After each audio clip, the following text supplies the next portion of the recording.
Programme میں ایک بار پھر خوش آمدید۔ شہروں میں رہنے والے پاکستانی صارفین کے مالی چیلنجز میں گزشتہ سال کے مقابلے میں نمایاں طور پر اضافہ ہوا ہے۔ شہریوں کو لاحق مالیاتی چیلنجز گزشتہ سال کے نسبت 14% بڑھ گئے ہیں۔ پلس کنسلٹنٹ کی تازہ تحقیق کے مطابق 74% پاکستانی اپنی موجودہ آمدن میں اخراجات پورے نہیں کر پا رہے۔ مئی 2023 میں یہ تعداد 60% تھی۔ ان 74% افراد میں سے 60% افراد نے اشیاء خور و نوش کی ضرورتوں میں کمی کر کے اپنے اخراجات پورے کیے۔ 40% نے اپنے اخراجات پورے کرنے کے لیے رقم ادھار پر لی، جبکہ 10% ایسے بھی ہیں جنہوں نے اخراجات کم کرنے اور رقم ادھار لینے کے ساتھ ساتھ اضافی جزوی نوکریاں بھی کی۔ وہ افراد جنہوں نے اپنے اخراجات کم کیے، ان میں سے 56% افراد کا یہ کہنا تھا کہ وہ ضروری اخراجات میں کمی کے باوجود کوئی رقم نہیں بچا پائے۔ یہ تحقیق پاکستان کے 11 بڑے شہروں میں کی گئی۔ ادارہ شماریات کے مطابق ملک بھر میں نئے مالی سال کے پہلے ماہ میں مہنگائی کی شرح میں 2.1% اضافہ ہوا۔ اعداد و شمار کے مطابق جولائی میں خوراک سالانہ بنیاد پر مہنگی ہوئی، کپڑے اور جوتے 18% تک مہنگے ہوئے، جبکہ بجلی، پانی، گیس کے چارجز میں بھی اضافہ ہوا۔ گزشتہ سال کی نسبت صحت کی سہولیات 19% سے زائد مہنگی ہوئیں۔ ٹرانسپورٹ کرایوں میں 12%، جبکہ تفریحی سہولتوں میں 10% اضافہ ہوا۔ یوں گزشتہ ایک سال کے مقابلے میں ایک عام پاکستانی شہری کی خوراک سے لے کر کپڑوں اور جوتوں تک، صحت سے لے کر تعلیم تک اور یوٹیلیٹی بل سے لے کر ٹرانسپورٹ تک سب کچھ مہنگا ہو چکا ہے۔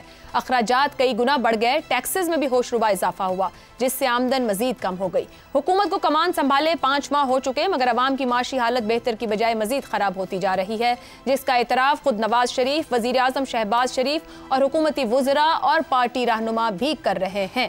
اسی پر پینل کے لیے سوال۔ 74% پاکستانی موجودہ آمدن میں اخراجات پورے کرنے سے قاصر۔ Survey report. نواز شریف سے لے کر وزراء تک مہنگائی کا اعتراف کر رہے ہیں۔ کیا اعتراف سے معیشت بہتر اور سیاست غیر مقبول ہونے سے بچ سکتی ہے؟ زیغم صاحب۔ کیسے بچ سکتی ہے؟ آپ دیکھیے، جو ایک سال گزرا ہے، قیامت کا سال، جس میں آپ کی 2.5% آبادی بڑھی ہے اور 2.4% معیشت بڑھی ہے، تو پاکستان جہاں کھڑا تھا وہیں کھڑا ہے، اور 26% مہنگائی بڑھی ہے۔ یعنی جس کو کہتے ہیں سٹیگفلیشن، صرف انفلیشن نہیں ہے، صرف مہنگائی نہیں بڑھ رہی، ایک معاشی بحران ہے، معیشت بہتر نہیں ہو رہی، لوگوں کی انکمز نہیں بڑھ رہی، اور اس کے اوپر یہ ہے کہ اتنی مہنگائی بڑھ رہی ہے۔ نوجوان نسل ہے، ہر سال ملینز نئے لوگ ہیں جو روزگار کے لیے میدان میں آ رہے ہیں، ان کے لیے روزگار نہیں ہے۔ 1 کروڑ لوگ مڈل کلاس سے غربت میں گر گئے ہیں۔ آپ تصور کیجئے کتنے اس وقت بزرگ ہوں گے، لاکھوں، جو اس وقت بلڈ پریشر کی دوا افورڈ نہیں کر سکتے، جو شوگر کی دوا افورڈ نہیں کر سکتے، جو اپنا علاج نہیں کرا سکتے، آپریشن نہیں کرا سکتے۔ صحیح۔ کتنے لوگ صحت کو افورڈ نہ کرنے کی وجہ سے مر گئے ہوں گے۔ ان بچوں کا تصور کیجئے جن کے والدین فارمولا ملک افورڈ نہیں کر سکتے۔ کتنے بچوں کو سکولوں سے نکال لیا گیا ہوگا۔ آپ ذرا یونیورسٹی سے کسی سے پوچھئے، میرا یونیورسٹیوں سے تعلق رہتا ہے، ڈپارٹمنٹس بند ہو رہے ہیں۔ ہر یونیورسٹی میں درجن سے زیادہ ڈپارٹمنٹ ہے جہاں ایک بچے نے بھی اپلائی ہی نہیں کیا، داخلے کا فارم ہی نہیں بھرا، پورے پاکستان کی یونیورسٹیوں میں۔ صحیح۔ یہ اعلیٰ تعلیم کا آپ کا حشر ہو رہا ہے۔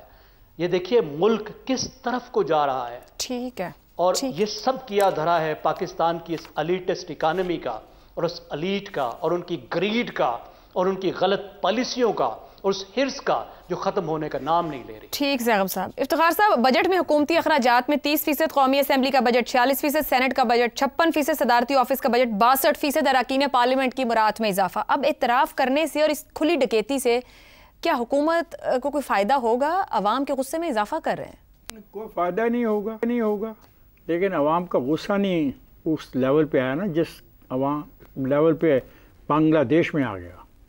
یہ حیران کن بات ہے کہ اتنی خرابیاں ہیں ہمارے نظام میں، لوگ فارم نہیں لے کے جا رہے یونیورسٹیوں میں داخلے کے، لیکن اس کے باوجود کچھ بھی نہیں ہو رہا۔ یہ سوچنے کی بات ہے ہم سب دانشوروں کے لیے کہ ایسا کیوں نہیں ہو رہا۔ کیا یہاں پہ وہ کیا ہوتا ہے، اغوا نہیں ہوتے؟ کیا ان اغوا کے خلاف مظاہرے نہیں ہوتے؟ کیا یہاں پہ انسانی حقوق کو چیلنج نہیں کیا جاتا؟ کیا یہاں پہ ظلم نہیں ہوتا؟ تو جب یہ سب کچھ یہاں پہ ہوتا ہے بشمول جو آپ نے بھی مجھے اتنی دکھ بھری داستان سنائی ہے، تو پھر بنگلہ دیش کی طرح یہاں پہ لوگ کھڑے کیوں نہیں ہوتے؟ کیوں نہیں ہوتے؟ یہ سوال میں آپ لوگوں سے کر رہا ہوں نا. یہ جو لوگ آپ اتنے زیادہ پڑھے لکھے ہیں اور اتنا ڈیٹا ہمیں پیش کرتے ہیں, اتنی چیزیں ہمارے آگے پیش کرتے ہیں, اس کو بھی تو کبھی انالائز کریں کہ ہوا کیا ہے. ان کا اعتماد ابھی بھی نہ, یہ بڑا امپورٹنٹ سوال ہے کہ ان تمام خرابیوں کے باوجود پاکستان کے عوام کا اعتماد اپنی ریاست کے ڈھانچے میں ہے. ٹھیک. اور جس وقت وہ اس ریاست کے ڈھانچے میں ان کا اعتماد ختم ہو گیا تو پھر آپ کو سڑکوں پہ وہ مظاہرے نظر آئیں گے جو آپ نے ڈھاکہ میں بھی نہیں دیکھے, راجشاہی میں بھی نہیں دیکھے, چٹاگانگ میں بھی نہیں دیکھے. ٹھیک ہے. تو ایسا نہ کریں, ہمیں دیکھنا چاہیے ہم آگے جا رہے ہیں بہتری کی طرف. ٹھیک. میں اپنی تمام تر غربت اور لاچاری کے باوجود یہ سمجھ رہا ہوں کہ اگر میں کمپیریزن کروں پچھلے 2 مہینے میں تو تھوڑا سا ایک قدم میرا آگے گیا ہے. ٹھیک ہو گیا جی. وہ لوگ جو سازشی ہیں اور جو نہیں چاہتے یہ قدم آگے بڑھیں, ہاں ان کے لیے بہت ساری کہانیاں ہیں, درست ہو گیا جی. اور فیکٹس بھی اکٹھے کر سکتے ہیں اور ان کو استعمال کر سکتے ہیں, یہ ان کا حق ہے. پروگرام کے آخر حصے میں ایک بار پھر خوش آمدید. شہزاد صاحب, وزیر اعظم, وفاقی وزراء, نواز شریف صاحب خود اعتراف کر رہے ہیں مہنگائی کا, یعنی کہ مرض کی تشخیص ہو رہی ہے, علاج کیا ہے؟ حکیمی نسخے ہیں, ہومیوپیتھک طریقہ ہے, یا پھر کیمو تھراپی کی طرف جایا جائے گا؟ علاج پتہ ہے کسی کو؟ میرا خیال ہے پتہ ہونا چاہیے. دیکھیے, اگر ہم نے بنگلہ دیش کے انجام سے بچنا ہے تو ہمیں معیشت کو اور روزگار, ان 2 چیزوں پہ بہت زیادہ دھیان دینے کی ضرورت ہے. یعنی مہنگائی نے تباہ کر کے رکھ دیا لوگوں کو, اور معیشت بہت کمزور ہونے سے روزگار کے مواقع بالکل کم سے کم تر ہوتے گئے. یہ 2 چیزیں وہ ٹریگر ثابت ہو سکتی ہیں خدا نخواستہ, جو کہ پاکستان کو اس طرح کے انجام کی طرف لے جائیں جہاں پر بنگلہ دیش پہنچا ہے. نیت اور خلوص, یہ 2 چیزیں اگر ہماری ڈیسیجن میکنگ میں, ہماری لیڈرشپ کے اندر نیت اور خلوص, یہ 2 چیزیں آ جائیں تو پھر بڑی حد تک ان پہ کام کیا جا سکتا ہے. ایک وقت تھا, ایک زمانہ تھا جب میں خود اپنے ساتھیوں کے ساتھ مل کے کرپشن اور قرض پہ بہت بات کرتا تھا کہ کرپشن اس ملک میں بہت زیادہ ہے, اور اس کے بعد پھر قرض کا جو بوجھ ہے وہ ابھی بھی آج بھی ہے, اس میں کوئی شک نہیں ہے, کرپشن بھی ہے. لیکن ہم آج کے دور میں اگر دیکھیں تو 2 چیزیں ہیں جو کہ ہماری معیشت کو اور ہمارے نظام کو بالکل ہی ترم برم کرنے کی اہلیت رکھتی ہیں اور ان سے بچنے کی ضرورت ہے.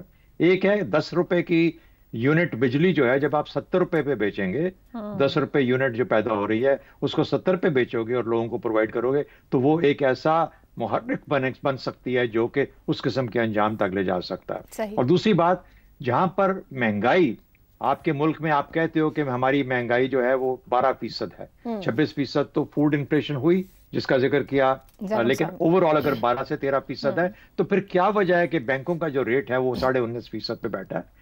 یہ 2 قدم کریں سب سے پہلے. اگر ہم جیسے جس سے کہتے ہیں کہ ان پڑھ لوگوں کی بات سننی ہے تو ان 2 چیزوں کو دیکھ لیں. بجلی کی دیکھیں کیا نظام, ورنہ وہ آپ کو نہیں لے ڈوبے گا, اور دوسرا بینکوں کے ریٹ کو کم کرو, اس سے بھلائی کا راستہ نکلے گا آہستہ آہستہ. ٹھیک ہو گیا. اور ایک ایسا کانفیڈنس ڈیولپ ہوگا جو آپ کی معیشت کو بہتر کر سکتا ہے. حماد صاحب, ہر طرح کے ماہرین حکومت کے پاس ہوں گے, حکومت بننے سے پہلے پتہ ہوتا ہے حالات کیا ہیں, کیا حکومت کے پاس حل موجود ہے؟ اعتماد برقرار رہے عوام کا؟ اچھا دیکھیں, بڑی دلچسپ بات ہے یہ حکومت. میں نے پہلی دفعہ پنجاب کی حکومت ایک ایسی دیکھی ہے جو کہ مسلسل مہنگائی کا ذکر کرتی ہے. حالانکہ اصول یہ ہوتا ہے کہ آپ مہنگائی کا میم بھی نہیں بولتے منہ سے, حکومت خود نہیں بولتی, یہ تو عوام بولتے ہیں کہ بھئی آپ مہنگائی ہو رہی ہے. لیکن یہ حکومت جو ہے اس کو میں اتنا کریڈٹ دیتا ہوں کہ انہوں نے کہا بھی مسئلہ نمبر 1 مہنگائی ہے, یہ ایشو ہے, اس پر ہمارا احتساب کیا جائے. یہ انہوں نے ایک اچھی بات کی. اچھا, اب اس میں کتنی کامیابی ہوئی کتنی نہیں ہوئی کہ آج 200 روپے کا ٹماٹر مل رہا تھا, آج 200 روپے کا پیاز مل رہا تھا, آج 300 روپے کا گھیا کدو مل رہا تھا, یہ ساری باتیں اپنی جگہ. لیکن ایک میں اس بات کو سمجھتا ہوں کہ کم از کم آپ کو یہ تو معلوم ہے کہ بائی دا ہارن, اس کو پکڑ کے, یہ کیا کہتے ہیں جی, محاورہ ہے وہ, کہ اس کو بائی دا ہارنز پکڑیں اس بل کو, تو وہ حکومت کر رہی ہے. میں صرف ایک فکرہ بولتا جاؤں. انہوں نے کہا کہ لوگ سڑکوں پہ کیوں نہیں آتے, اس لیے کہ ان کا ریاست پر اعتماد باقی ہے. اعتماد جو ہے وہ ہم سب اپنے آس پاس دیکھ رہے ہیں, اپنی اگلی نسل کو دیکھ رہے ہیں, اپنے بچوں کو دیکھ رہے ہیں. اس اعتماد میں انتہائی افسوس کی بات ہے کہ کمی آ رہی ہے. سڑکوں پہ لوگ جب آتے ہیں اس کا ایک طریقہ کار ہے. طریقہ کار یہ ہوتا ہے کہ آپ آرگنائزڈ طور پر سوسائٹی میں کچھ چیزیں موجود ہوتی ہیں, کوئی ٹریڈ یونینز ہوتی ہیں, کوئی اسٹوڈنٹ یونینز ہوتی ہیں. لیکن ہمارے جو بزرگ مہر ہیں وہ اتنے سیانے ہیں کہ انہوں نے آج سے 50 سال پہلے ہی ان سب چیزوں پہ پابندی لگا دی تھی, اسٹوڈنٹ یونینز پہ بھی, ٹریڈ یونینز پر بھی.